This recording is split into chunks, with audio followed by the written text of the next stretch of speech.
Hello जी, आशा करती हूँ कि आप सभी बहुत अच्छे होंगे भई। जैसा कि आप सभी को पता है कि हरियाणा पब्लिक सर्विस कमीशन की तरफ से काफ़ी सारी पीजीटी की वैकेंसी निकाली गई थी और सभी की जॉइनिंग हो चुकी है। सोशियोलॉजी की रहती थी भई, उसकी भी हो गई है। स्टेशन अलॉट हो गए थे उनको भी, तो उनकी भी हो गई है।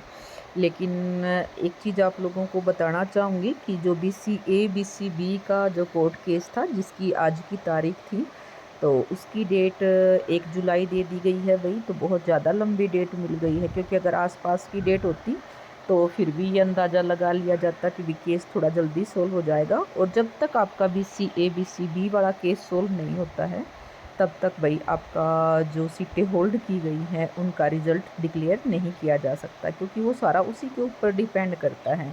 जब तक वो केस सॉल्व नहीं हो जाता, उसका डिसीज़न नहीं आ जाता, तब तक आप लोगों का ये बड़ा ही मुश्किल है भई कि इसको सॉल्व कर लिया जाए।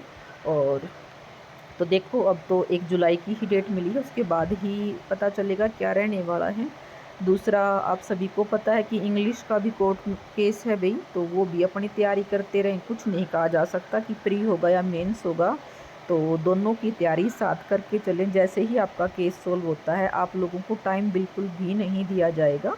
अगर उससे पहले आपका असिस्टेंट प्रोफ़ेसर का एग्ज़ाम है, तो आप फुल फ़ोकस रखो भई अपने असिस्टेंट प्रोफ़ेसर के एग्ज़ाम पर, क्योंकि कोर्ट में जो केस चल रहा है तो उसमें कुछ नहीं बताया जा सकता कि कितनी लंबी तारीख मिले या कब सोल्व हो।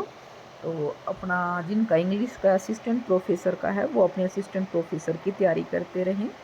इसके साथ ही जिनकी न्यूली जॉइन हो चुके हैं जो, वो अपना एमआईएस पर काम अब पूरा करवा लें भई, क्योंकि एमआईएस पर अगर आप काम पूरा करवा लेंगे तो आपकी टीचर डायरी भी उसी के अंदर खुल जाएगी।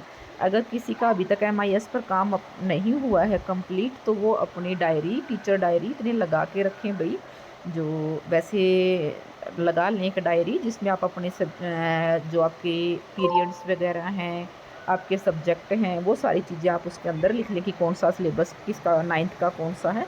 इस तरीके से आप ऐसे कर सकते हैं। और जिनका एमआईएस पर काम कंप्लीट हो गया है, वो अपनी टीचर डायरी साथ के साथ भरते रहें भई, ताकि बाद में आप लोगों को दिक्कत ना हो।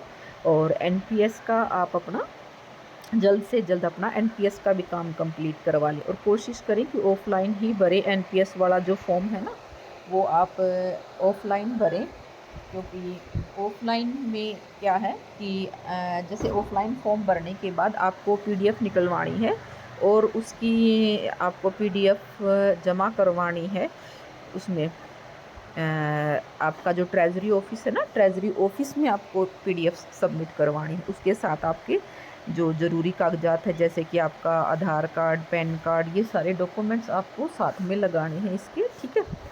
तो एनपीएस का काम अपना कंप्लीट करवा लें। एमआईएस का काम इसलिए ज़्यादा ज़रूरी है भई, क्योंकि ट्रांसफ़र ड्राइव स्टार्ट होने वाली हैं, तो कहीं ऐसा ना हो कि आपको इस चीज़ का नुकसान हो जाए।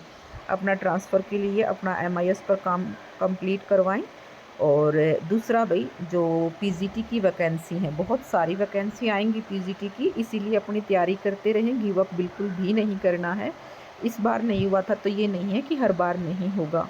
अब की बार आपका पक्का सिलेक्शन होगा भई। मोस्टली उन्हीं बच्चों का सिलेक्शन हुआ है जो 2023 में रह गए थे। तो लगातार आप अपनी मेहनत करते रहें, बहुत सारी वैकेंसी आने वाली हैं।